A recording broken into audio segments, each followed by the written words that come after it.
Dear students, today we are going to discuss about Einstein coefficients. So for that we consider a material illuminated with light of suitable frequency. The atoms in it absorb light and go to higher energy state. And we know that the following three processes can occur in the medium. First one is the absorption.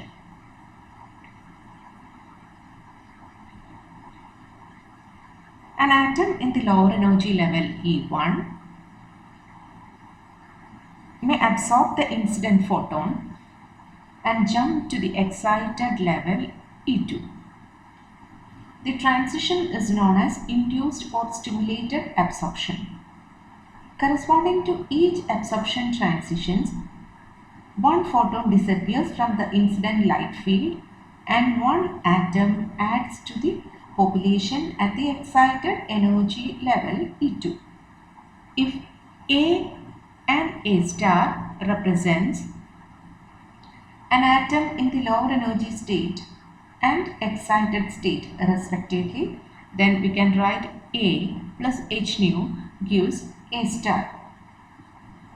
The number of atoms per unit volume that make upward transition from lower to upper level per second is called as rate of absorption transition, RABS.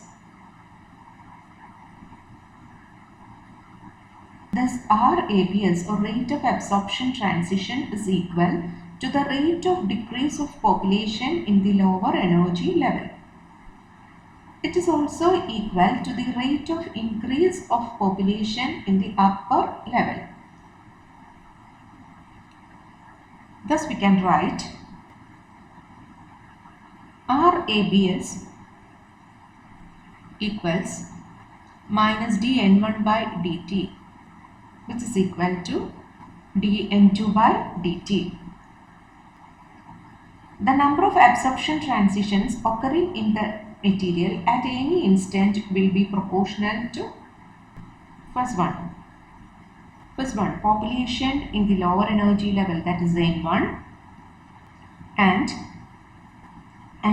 to the number of photons of frequency nu per unit volume in the incident beam, that is energy density of the incident radiation of frequency nu, that is U nu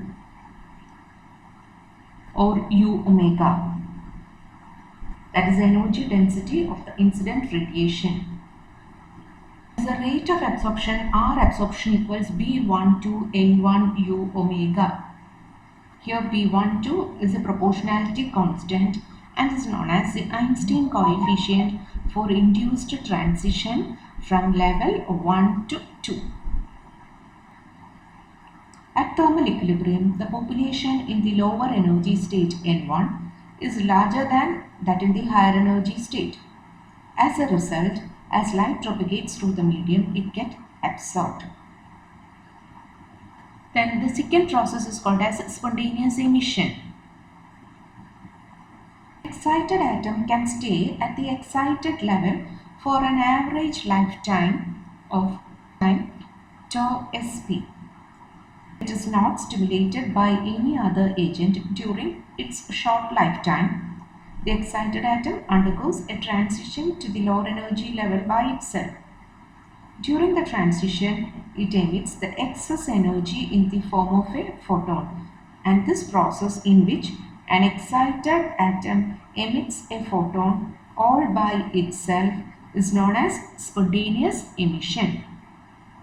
And this process is represented as A star gives A plus h nu. The rate of spontaneous transition RSP is given by RSP equals minus dN2 by dt, which is equal to N2 by tau sp. This is equation number 2. The number of photons generated will be proportional to the population of the excited level only. That is independent of energy density because it comes to the lower energy level by itself. that is RSP equals N2 A21, where A21 is the constant of proportionality known as Einstein coefficient for spontaneous emission and is a function of frequency and properties of the material. It indicates the probability of a spontaneous transition from level 2 to level 1. So from equation 2 and 3, N2 by tau Sp equals N2 A21. Therefore, A21 equals 1 by tau Sp, or tau Sp equals 1 by A21.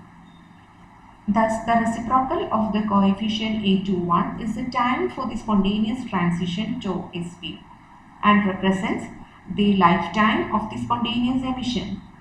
Also, it is the average time for which the excited atom would remain in the upper level before undergoing spontaneous transition. It is clear that spontaneous transition cannot occur from E1 to E2 because E1 less than E2. So the rate of spontaneous transition from level 1 to level 2 is 0. That is, we can write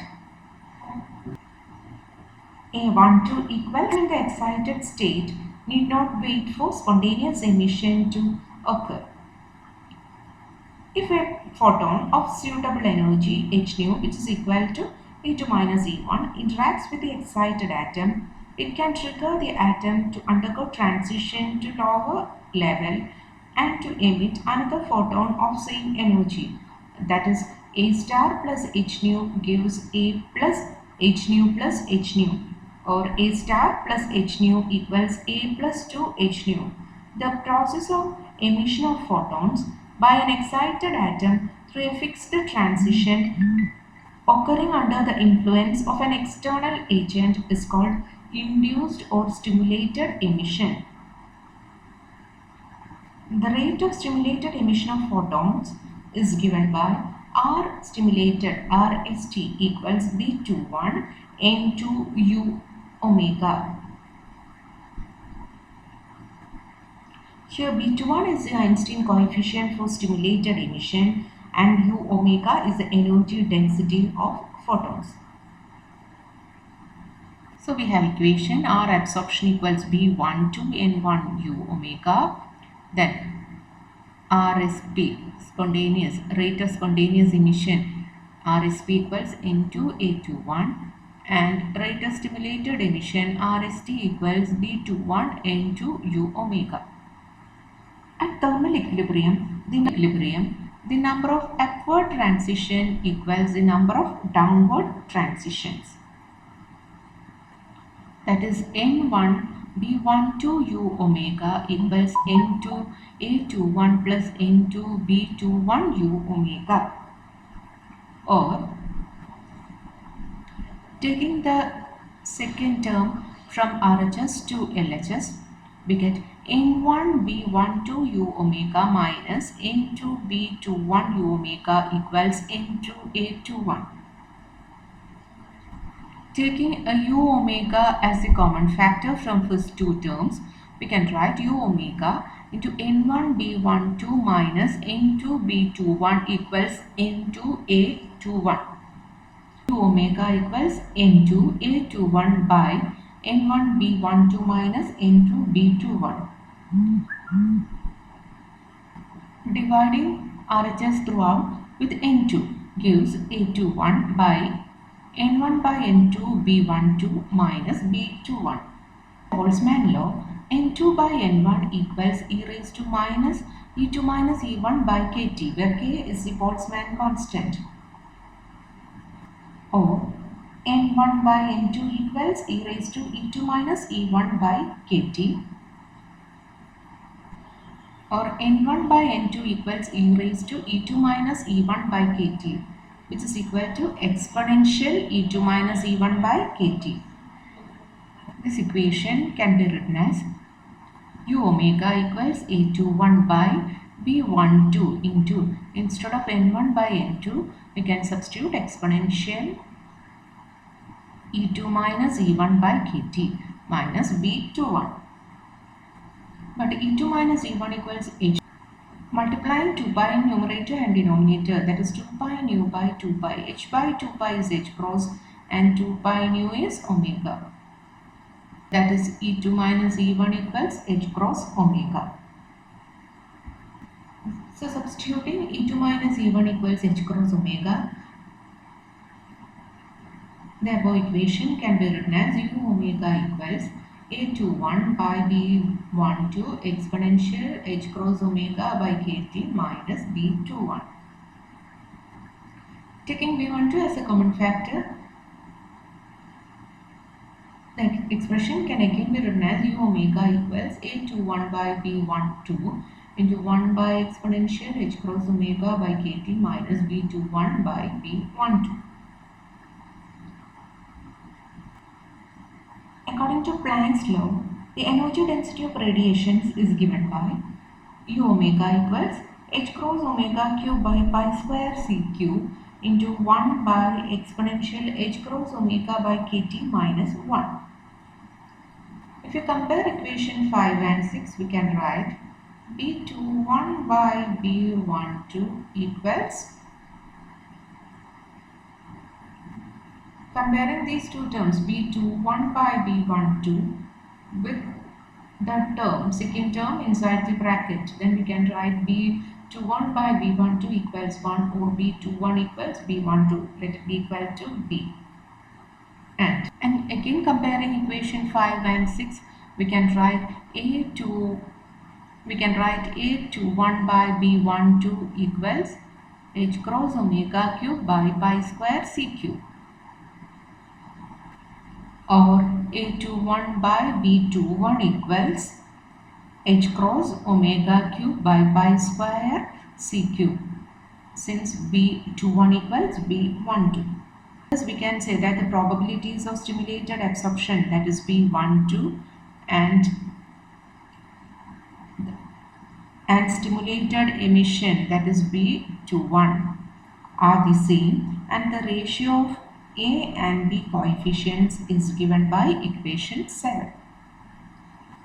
From equation 5, we can write A21 by B21 U omega equals exponential H cross omega by KT minus B21 by B12,